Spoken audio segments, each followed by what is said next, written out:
Have you ever stared at your ceiling at 2 a.m., wondering why, after all the self-help books, podcasts, and positive affirmations, you still feel stuck? You try so hard.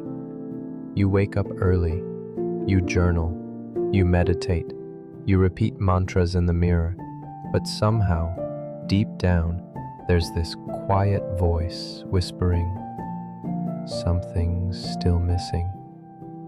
You're not alone. In a world obsessed with growth hacks and getting better, we've been conditioned to treat our souls like broken machines, always in need of another upgrade. But what if the problem isn't you? What if the entire idea of self-help as we know it is a beautiful illusion, a treadmill designed to keep you running in place? This video is not here to fix you. It's here to hold a mirror up to the chaos, to ask the questions no one dares to ask. Why are we addicted to fixing ourselves? Who benefits when we constantly feel like we're never enough? And is there a way out of this loop? Let's begin at the beginning, not with a motivational quote, but with a lie we've all been sold.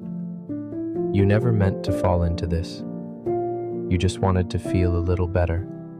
A late night search, a few motivational videos, a self-help book that promised clarity. And for a moment, it felt like something was changing. You started waking up earlier, writing goals, meditating. Your screen time went down, your willpower went up. But somewhere between the habits and the hustle, you lost something. Your softness, your silence, your soul. You became a project, an optimization machine, a ghost chasing productivity in the name of growth. But even as you did more, read more, achieved more, you couldn't silence that strange ache inside. The one whispering, "Why does it still feel so empty?"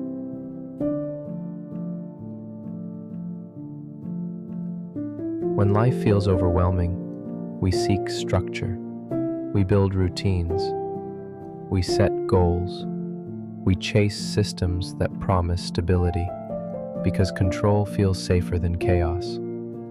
The world outside is unpredictable, but your morning routine, your checklist, that's something you can master.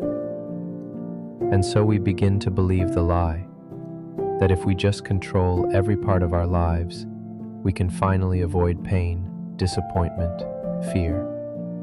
But control is not peace. It's a cage disguised as order. And the more you try to grip life with your bare hands, the more it slips through your fingers. No planner can prepare you for a parent's illness. No productivity hack can cure loneliness. No mindset shift will erase grief. So why do we keep clinging? Because we'd rather be exhausted in control than vulnerable in uncertainty. Here's the cruel trick. Most modern self-help isn't about discipline. It's about dopamine. It keeps you busy, stimulated, hopeful, but not grounded. You buy the journal, you set the habit tracker, you highlight every line in that book. It feels like growth, but it's not depth. It's noise. It's movement, it's performance, and you don't notice it because checking a box feels like control. But dopamine isn't the same as direction. We've been trained to mistake effort for meaning, results for wisdom, and hustle for healing. You don't need more information, you need transformation. And that only comes when you stop chasing upgrades and start listening to your soul. So why do we keep falling for it? Why do we keep downloading the next app, buying the next course, reading the next quote? Because the self-help industry is built on your doubt, your ache, your silence. It offers answers to a generation taught to fear stillness. Capitalism thrives on this loop because people who are content don't consume. And the moment you start to feel okay, another algorithm reminds you you're falling behind. Here's how to be more productive. Here's how to unlock your full potential. Here's how to stop being average. But what if you were never meant to be optimized? What if healing was messy and slow and couldn't be tracked in an app? And deep down, maybe we already know this, but we're scared. Because if we stop optimizing ourselves, we'll be left alone with the question, who am I if I'm not improving? Long before YouTube coaches and online gurus, people struggled with the same ache. In the Bhagavad Gita, Krishna tells Arjuna, you have a right to your actions, but not to the fruits of your actions. Do the work, but let go of the outcome. It's not about control, it's about surrender. Buddha warned us about this too. He said that even craving progress is still craving, still suffering. And Marcus Aurelius, the Stoic emperor, once wrote, it is not death that a man should fear, but never beginning to live. All of them, from different corners of history, warned us not to mistake effort for enlightenment. They taught us that the soul grows not through perfection, but through presence.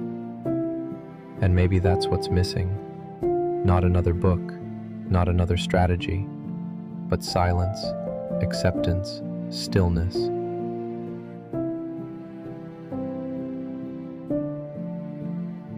So here it is. Self-help is not self-love.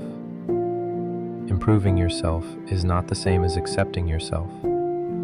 You've been treating yourself like a startup, like a broken machine that just needs the right code, but you're not a project.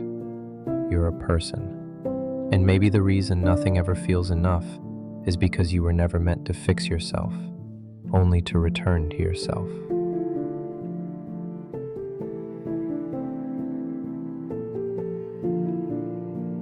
This isn't about giving up.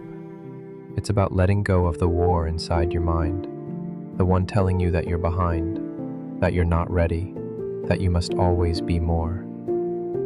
Sometimes, real growth is not in moving forward, but in finally learning to sit still. Now take a breath. Let it all fall heavy into your chest. No background music, no affirmations, just silence.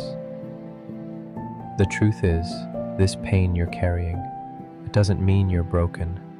It means you're awake. You've seen through the illusion, and that ache you feel, it's not a flaw. It's a signal, a whisper that says, you are not here to be perfect. You are here to be whole. So I'll leave you with this. What if your obsession with growth is just your fear of sitting still? Really sit with that, because in part 2, we'll go even deeper into the machinery behind this illusion, the capitalism, the dopamine economy, the system that benefits from your exhaustion. But for now, just breathe. We'll be waiting.